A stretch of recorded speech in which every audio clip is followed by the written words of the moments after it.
Hi, willkommen auf dem Channel und wie schön, dass du wieder heute mit dabei bist in diesem Video, wo ich euch eine wunderschöne neue Marke mitgebracht habe. Und zwar ist das die Marke Fugazi.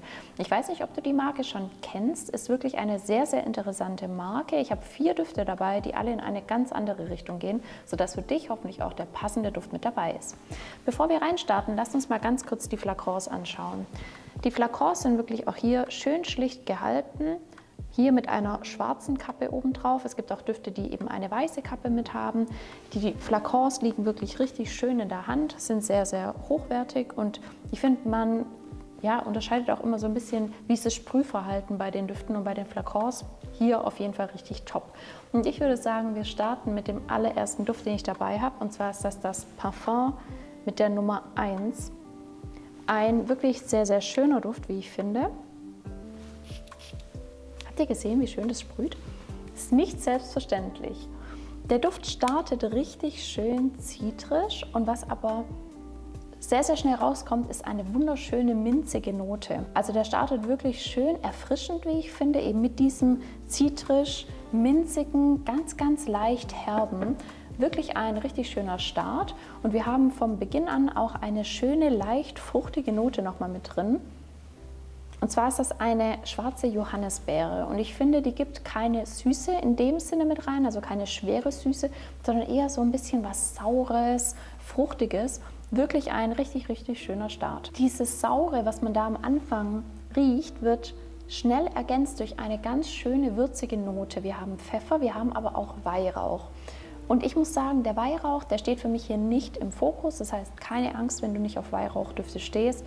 Der gibt wirklich nur so eine schöne, würzige Duftnote, finde ich, mit rein. Ich selbst bin jetzt auch nicht so der Weihrauch-Typ, insofern bin ich da schon sehr, sehr empfindlich. Ich finde, in dem Duft ist es wirklich schön komponiert, denn der ist wirklich im Hintergrund und gibt einfach nur bei diesem fruchtigen Start, den man eben hatte, oder diesem sauren Start, einfach so eine gewisse Würzigkeit nochmal mit rein und so einen schönen Kontrast, wie ich finde. Wir bekommen dann im Verlauf eine schöne, süße und leicht florale Noten durch Davana und Orangenblüte. Ja, wird einfach schön süß und ich finde aber, der Duft hat einen wunderschönen Duftverlauf, denn es passiert relativ viel, wie ich finde, denn wir kriegen zwar dieses süße, vollmundigere rein und auch dieses blumige, aber das total spannend ist bei dem Duft, dass einfach noch so erdige, holzige Noten reinkommen. Wir haben Patchouli, wir haben Sandel, Zedernholz und das ist auch das, was am Ende bleibt. Also man riecht, dass der Duft erdig, holzig, ganz, ganz leicht rauchig ist und trotzdem ist er in gewisser Weise auch süß. Also ist für mich deswegen auch ein wirklich toller Unisex-Duft. Also kann ich mir sowohl an Frauen als auch an Männern echt gut vorstellen, weil für die, die es eben nicht hardcore blumig süß haben wollen, haben eben diese erdigen, holzigen Noten mit drin. Und für die Frauen, die sagen, na, ich will schon einen Duft, wo irgendwie auch was Süßes mit drin ist der Duft auf jeden Fall auch richtig gut geeignet. Von der Jahreszeit her sehe ich hier keine Einschränkungen tatsächlich und auch vom Anlass her könnte ich mir den Duft eigentlich überall hin vorstellen. Also wirklich unkompliziert zu tragen, würde ich sagen. Tolle Duftentwicklung, toller Duftverlauf. Man riecht immer andere Noten mit raus, wenn man an dem Duft schnuppert. Also finde ich super interessant. Wir gehen zu einem Duft, der in eine komplett andere Richtung geht.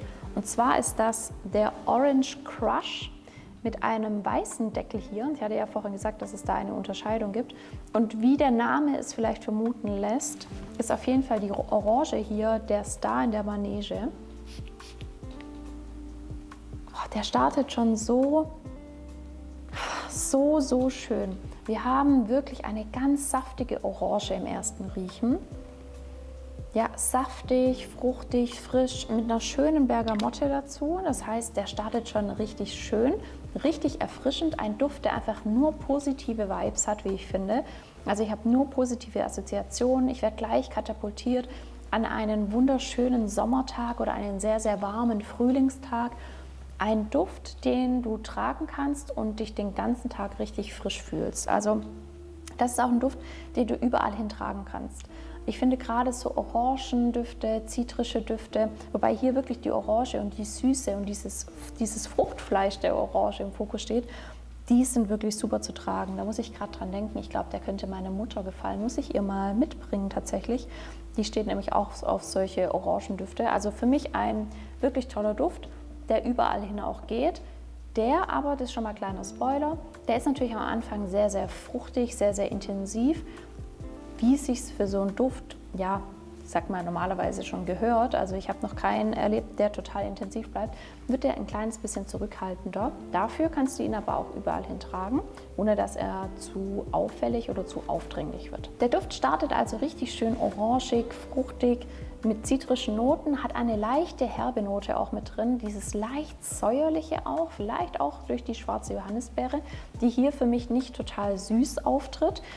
Dann haben wir wunderschönen Moschus, der den Duft abrundet und einfach ein bisschen vollmundiger macht tatsächlich. Und was schön ist, der Duft bekommt schön leichte holzige Noten, vielleicht durch das Isoe Super, ist ja ein synthetischer Duftstoff, der eben auch so holzige Noten nochmal mit reingibt. Ist einfach ein toller Kontrast zu diesem fruchtigen, orangigen vom Anfang, sodass der Duft einfach ein bisschen ausgeglichener wird auch. Haltbarkeit und Silage von dem Duft sind so im guten Mittelfeld, würde ich jetzt mal sagen. Für mich ein Duft, ja, der eher so in die feminine Richtung geht. Also würde ich jetzt nicht an einem Mann sehen, es sei denn, dass du Orangendüfte sehr gerne magst, dann natürlich schon, aber das ist wirklich auf jeden Fall ein richtig toller Begleiter, jetzt so auch in den sommerlichen Tagen. Also falls du noch auf der Suche nach einem Duft bist, der dich durch den Sommer begleitet, versuch doch mal den Orange Crush. Wir kommen zu einem Duft, der ist vielleicht von der Intensität her auf jeden Fall etwas schwer hat unter den anderen Düften, die wir uns gerade gemeinsam anschauen. Ein Duft, der für alle Liebhaber ist, die es eigentlich mögen, eher kein Parfum zu tragen und trotzdem irgendwie gut zu duften. Ein Duft, dessen Name so gut zu dem Geruch passt. Und zwar ist das der Angel Dust. Und ja, ich finde, das passt einfach wie die Faust aufs Auge. Es wird für mich jetzt richtig schwer, den zu riechen, nachdem wir die 2 vorherigen schon gemeinsam gerochen haben.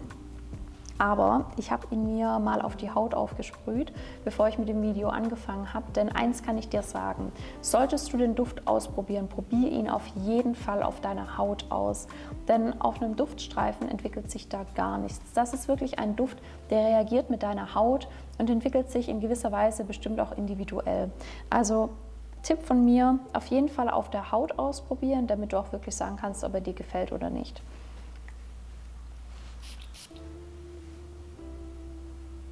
Schon allein hier, wenn man ihn sprüht, da passiert einfach nicht viel. Man hat so eine leichte Puderwolke, so eine Fluffwolke aus nichts so gefühlt. Also weiße Farben kommen mir in den Kopf, pudrige Farben kommen mir in den Kopf.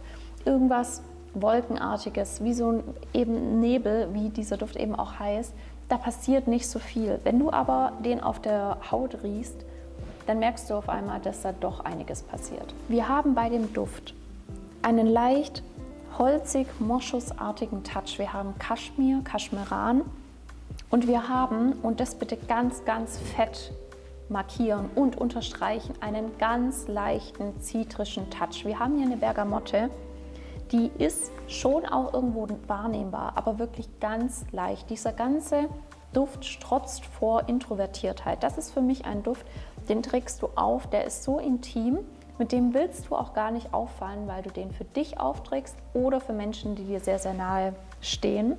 Wirklich ein schöner Duft und auf der Haut finde ich tatsächlich, dass der wirklich so eine leichte Würzigkeit entwickelt. Also wir haben hier auch Pfeffer mit drin, das heißt, da kommt schon was Würziges auf jeden Fall nochmal mit raus, aber ja, nicht in einem hohen Umfang, würde ich jetzt mal sagen. Tatsächlich entwickelt sich der Duft bei mir auf der Haut so ein bisschen fruchtig süß. Also ich finde, der hat eine tolle Kombination aus was sehr, sehr pudrigem, holzigem, rundem, leicht süß, leicht würzig, leicht fruchtig. Aber alles komplett zurückhaltend. Ist auf jeden Fall ein Unisex-Duft, weil er entwickelt sich einfach individuell.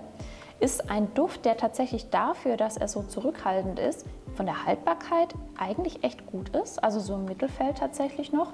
Silage natürlich, das hatte ich vorhin schon angekündigt oder angesprochen, ist natürlich wirklich sehr zurückhaltend. Ist aber auf jeden Fall ein ganz anderer Duft, ein sehr besonderer Duft.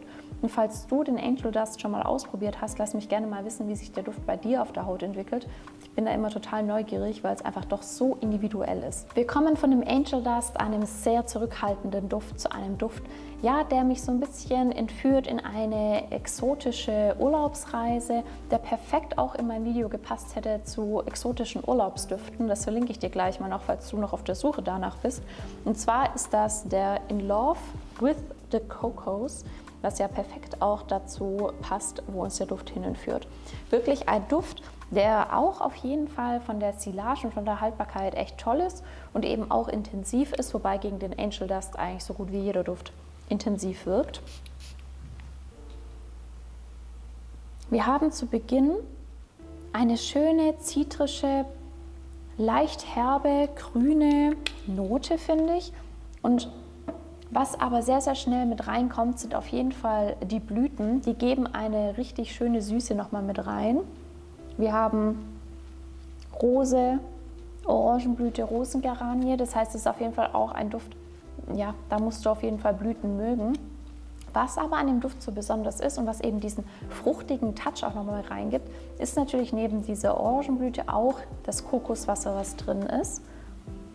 Das natürlich gebettet ist auf einer schönen Süße, weil die Blumen geben schon wirklich eine schöne Süße damit rein. Also ist auf jeden Fall ein schwererer Duft, der aber eben trotzdem diesen leicht exotischen, leicht fruchtigen Kokos-Vibe auf jeden Fall mit drin hat. Die Marke spricht bei dem Duft tatsächlich von einem Cocktail, der dich einfach entführt in solche karibischen Träume. Und ich muss sagen, ja, kann ich absolut zustimmen, kann ich mir sehr gut vorstellen. Ein Duft, wo ich auch sagen würde, der ist eher für Frauen geeignet, weil er eben dieses blumig-Süße mit drin hat. Ein Duft, der absolute Sommer-Vibes für mich versprüht, wo man sich aber trotzdem gut überlegen muss, will ich den bei 40 Grad oder 35 Grad im Sommer anziehen, weil er einfach doch schon sehr intensiv ist. Deswegen Silage ist auch wirklich top bei diesem Duft. Ich würde den Duft wahrscheinlich überall hin tragen. Ich würde ihn aber nicht frisch auftragen und dann ins Büro gehen, sondern lieber zu Hause dann ins Büro fahren, weil ansonsten wäre mir auf jeden Fall etwas zu intensiv. Weil er aber einfach so intensiv ist, kann man den auch super in den kälteren Jahreszeiten tragen. Also der passt genauso gut in Herbst und Winter wie irgendwie auch in Sommer und Frühling, wie ich finde. Also da sind auf jeden Fall keine Grenzen gesetzt. Ja, auf jeden Fall eine schöne Bandbreite an Düften, wie ich finde, bei der Marke. Ich glaube, da ist auch für jeden was mit dabei. Lass mir gerne mal einen Kommentar da, ob tatsächlich ein Duft von denen für dich von Interesse ist oder ob du ihn vielleicht schon kennst. Dann interessieren mich auch immer eure Erfahrungen, die ihr mit den Düften gesammelt habt. Ansonsten, wenn du den Channel noch nicht abonniert hast, hol das am besten gleich nach. Aktiviere die Glocke, um kein Video zu verpassen. Und ich freue mich, wenn du beim nächsten Mal wieder mit dabei bist. Bis dahin alles Gute und mach's gut. Ciao.